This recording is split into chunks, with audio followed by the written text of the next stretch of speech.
निसर्गात ऊन पावसाचा खेळ सुरू झाला की सर्वप्रथम चाहूल लागते ती पवित्र श्रावण महिन्याची. श्रावणाच्या सोनपावलांनी मग एक एक सण अवतरतात आणि आनंदात साजरे होऊ लागतात.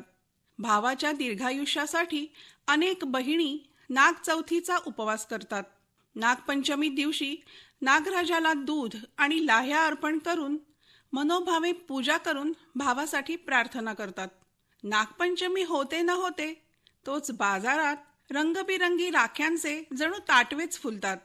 विविध रंगांच्या, आकाराच्या, गोंड्याच्या, रेशमी, लोकरी, साध्या दोऱ्याच्या आणि चांदी, इमिटेशन अशा धातूच्या, पोताच्या, कार्टूनच्या, मणी आणि खडे जडवलेल्या असंख्य राख्या यात असतात.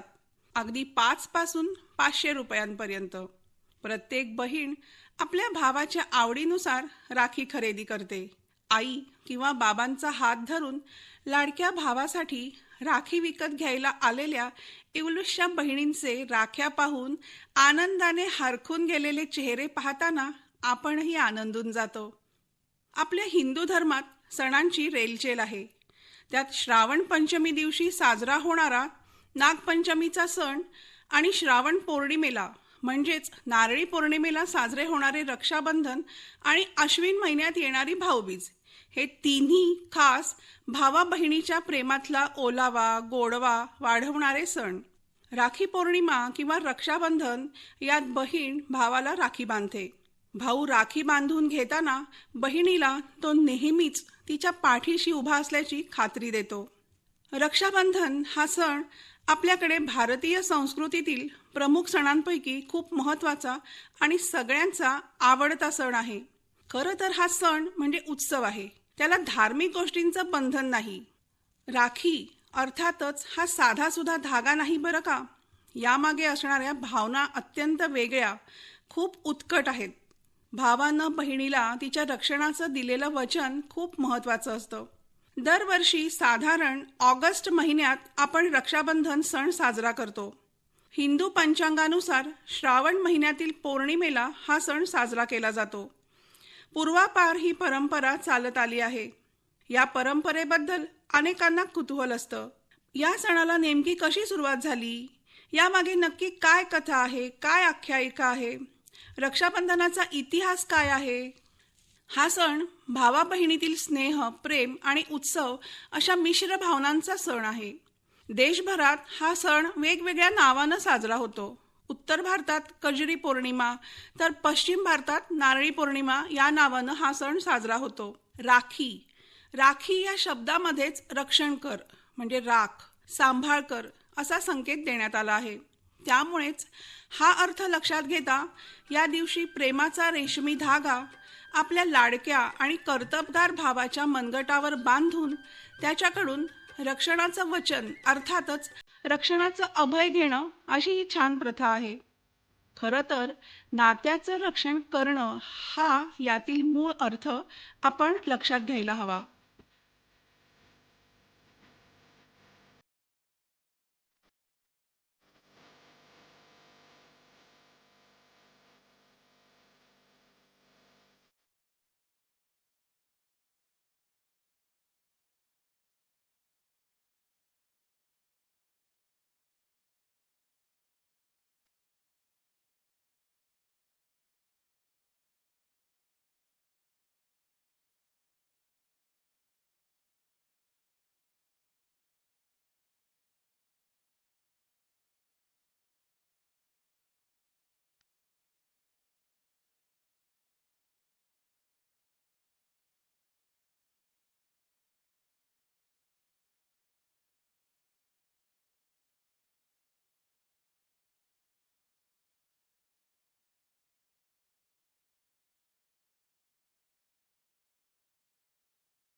आपण अनेकदा पाहतो की बऱ्याचदा बहीण मोठी असते. तीच आपल्या भावाचं रक्षण करते आणि ती स्वतःचं रक्षण करण्यासाठी समर्थ असते.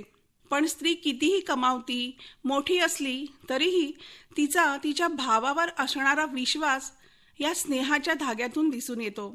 भाऊ लहान असला तरी तिचा तिच्या भावाच्या कर्तृत्वावर जास्त विश्वास असतो आणि ही भावनाच त्यांच्या नात्यातील ओलावा जपण्यासाठी पुरेशी आहे.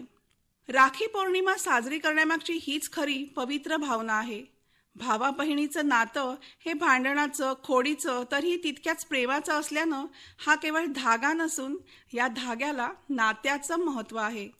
या नात्याची कृतज्ञता व्यक्त करण्याचा हा दिवस. काही ठिकाणी नोकर आपल्या मालकांना आणि गरीब लोक आपले पोषण करणाऱ्या धनवंतांना राखी बांधून हा सण साजरा करतात.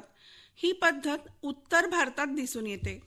आता काळ बराच बदलला आहे, पण भावा बहिणीच्या अतूट प्रेमाचे, त्यांच्या नात्याचे आणि बंधनाचे धागे अजूनही तितकेच घट्ट आहेत. काही गोष्टी बदलल्या असल्या तरी बहीण आपल्या भावाच्या उजव्या हातावर राखी बांधते आणि भाऊ आपल्या बहिणीच्या रक्षणाचं दायित्व स्वीकारतो.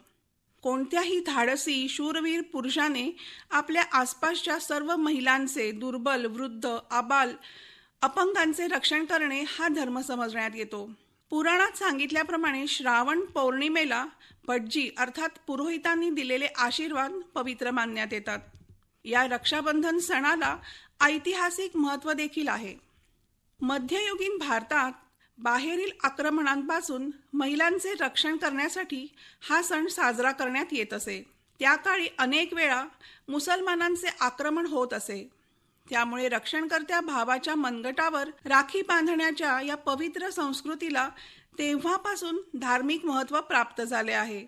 महाराष्ट्रातील कोळी बांधवांसाठीही हा सण खास असतो. वरुण राजाची आराधना करत त्याची या दिवशी पूजा करण्यात येते. श्रावण महिन्यातील पौर्णिमेला श्रावण नक्षत्र असेल तर हा दिवस अत्यंत लाभदायक आणि चांगल्या कामासाठी अनुकूल मानण्यात येतो. या पौर्णिमेला श्रावणी असंही म्हटलं जातं. पाऊस पडल्यानंतर समाधानी शेतकरी आणि लोक वेद पुराणाची कथा ऐकण्याचे उत्सव त्या काळी साजरे करत. तर शिक्षण घ्यायला सुरुवात करण्यासाठी हा शुभ मुहूर्त काढण्यात येत असे. अध्ययनासाठी आरंभ, शौर्याचं प्रतीक म्हणजे श्रावणी असा अर्थ देखील होतो. हे देखील या सणाचं धार्मिक महत्त्व आहे.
रक्षाबंधनाच्या अनेक पौराणिक कथा सांगितल्या जातात.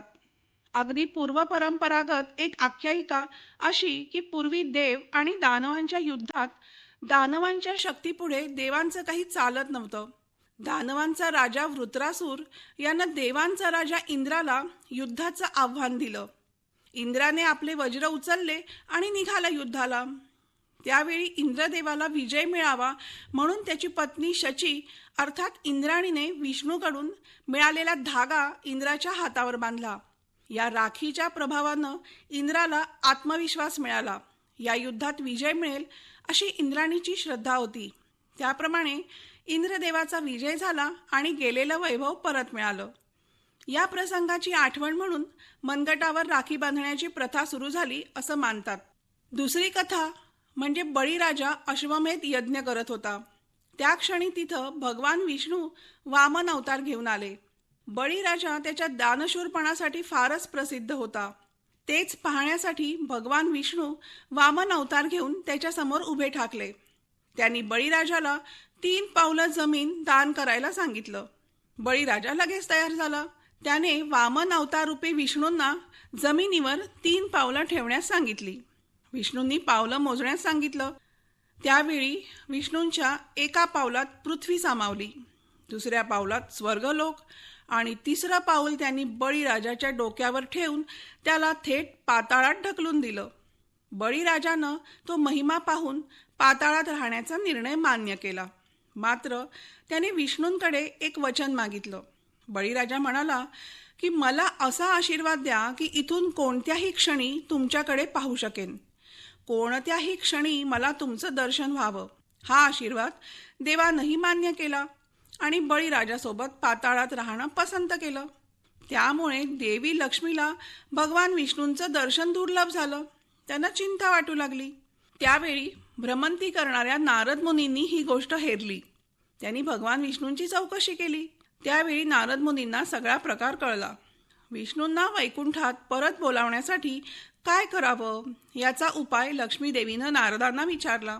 त्यावर नारद मुनींनी बळीराजाला भाऊ मानून त्याच्याकडे भगवान विष्णूंची मागणी करा असं सांगितलं.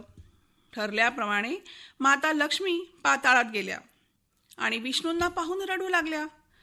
बळीराजानं माता लक्ष्मीला रडण्याचं कारण विचारलं. त्यावर त्या म्हणाल्या की माझा कोणताही भाऊ नाही. त्याचवेळी बळीराजानं त्यांना धर्मबहीण म्हणून मान्य केलं. त्यांनी बळीराजाला भाऊ मानून त्याच्याकडे भगवान विष्णूंना परत वैकुंठात पाठविण्याची मागणी केली. त्या दिवसापासून बहीण भावाचं नातं जपणारा हा सण साजरा केला जातो. महाभारतातील श्रीकृष्ण द्रौपदीची कथा तर प्रसिद्धच आहे. श्रीकृष्णाच्या हाताच्या बोटाला जखम होऊन रक्त वाहत होतं. त्यावेळी द्रौपदीनं पदर फाडून श्रीकृष्णाच्या बोटाला चिंधी बांधली आणि त्याचा रक्तस्राव थांबला.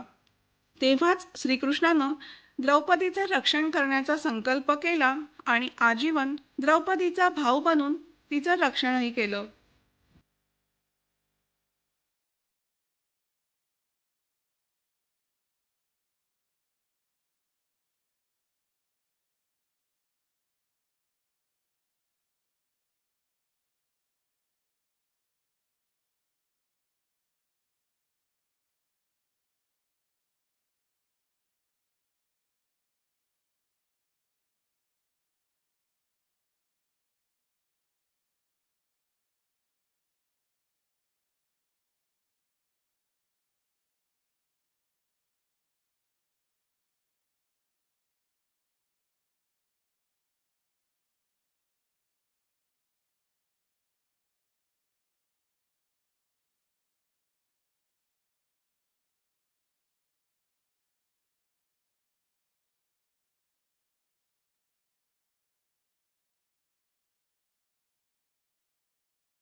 इतिहासातील उदाहरण सांगायचं झालं तर चित्तोडगडची राणी कर्मावती हिने बहादूर शहापासून आपलं रक्षण करण्यासाठी मुघल बादशहा हुमायूला राखी बांधली होती.